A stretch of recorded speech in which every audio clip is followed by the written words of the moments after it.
What do you fear most about the internet? What would you do to keep safe? I keep myself safe by using shout outs that people have put up rather than just adding people randomly, so I know who they are and what they are to the person that I've added them on. I also use quick ads on Snapchat where it comes up with the person's name and how they found your username, and if you know them you can follow them, and if you don't you just delete it and you won't come up again. Like whether they're from like contacts or whether like friends of friends. It's very good depending upon how the person uses it. Because I believe there are so many silly things. The same WhatsApp, sometimes I have my reservations to withdraw from using it.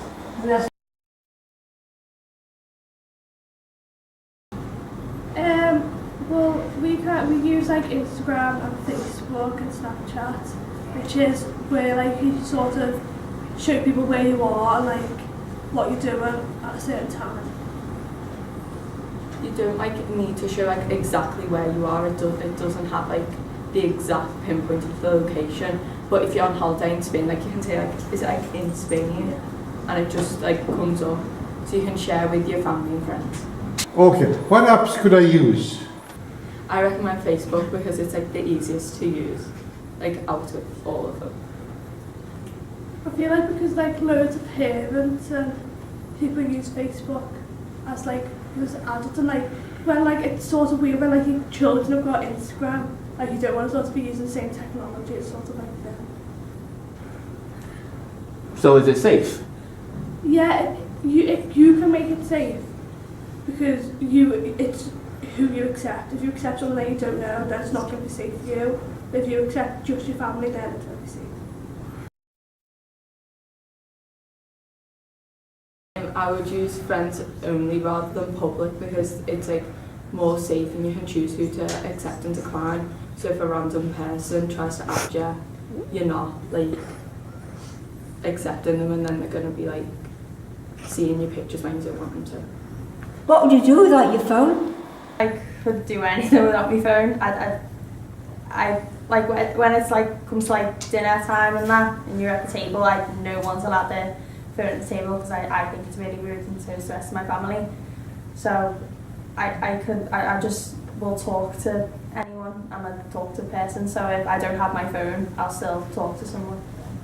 I don't need my phone to be in contact with someone.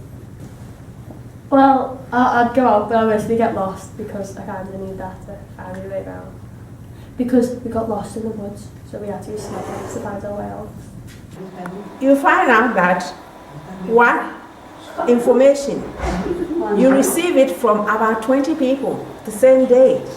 The same thing goes round and round, and you tend to receive it over and over. Straight away the word apps throws me because I don't know what apps means.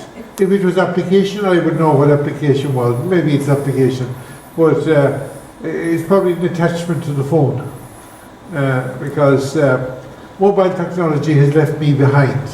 I've come here this evening because I'm hoping to catch up a little bit, so that maybe sometimes I see a mobile phone as an absolute nuisance.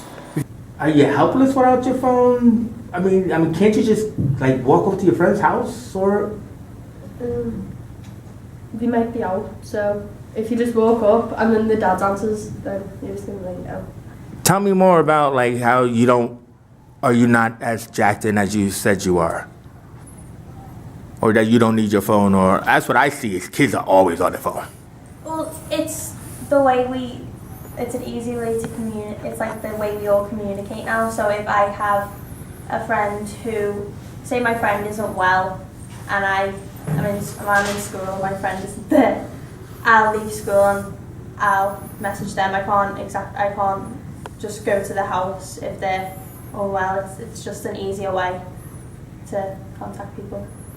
You might see like kids on the phones all the time because if they're on the bus and they're not with the mates, they're not just going to sit there and stare out the window for like half an hour to go around. So. And to be honest, it is a good way to alleviate boredom, isn't it? Yeah. It makes you feel more safe as well, because if you're on a bus or if you're alone by yourself, and yeah, it's just a thing there. So if you need anyone, you just call them, and then you'd feel a bit safer. So why does a person use social media? Well, I use social media to find like new friends within friends.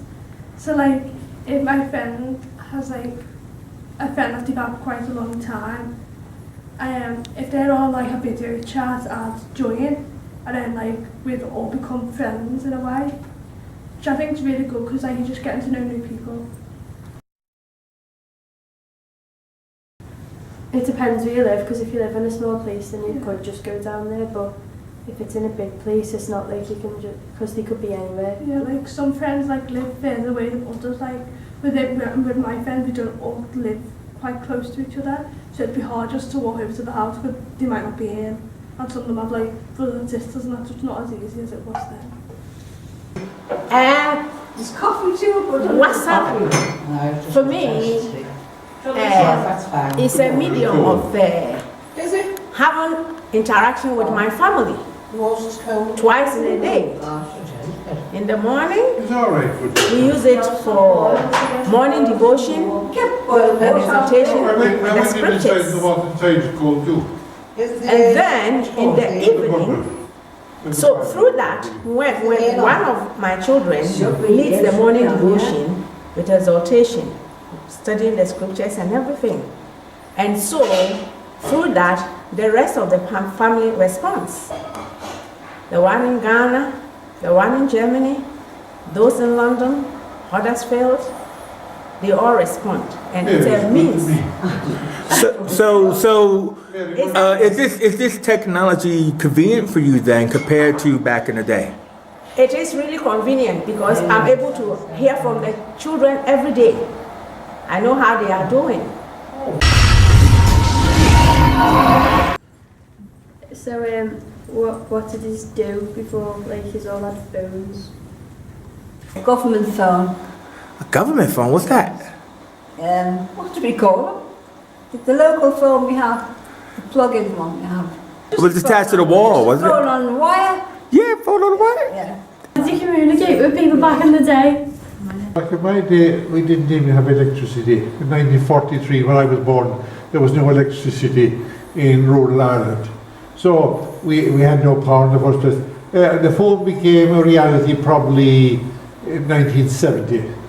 We had the old coin box that you go and you put your money in, and you had to ring it, and you went through the local operator, and you knew straight away that she was a postmistress, and she'd tell everybody who was on the phone and who you were ringing, and probably listened into the conversation as well. How did you communicate with people back in the day? With letters? At that stage in life, it was by letter, which was terrible because it took so long for the letter to go, and it took longer for it to come back. So it really wasn't a good way of communication. So thanks to technology today, people can instantly get in contact with friends. How did you meet up with friends, and what did you do? Because when we meet up, we usually just go on our phones, and while we're in the process of organising it, we're always on our phones texting each other and asking. So how did you sort it out? I had to go and find them and talk to them. I couldn't use a phone, there was none. We didn't have none. Oh. Back in the day, it was an expensive telephone call. Before you had phones.